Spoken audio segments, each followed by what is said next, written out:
ألم تر أن الله يسجد له من في السماوات ومن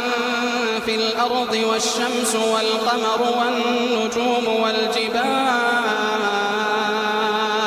والجبال والشجر والدواب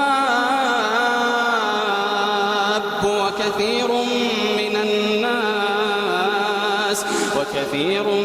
الناس وكثير حق عليه العذاب ومن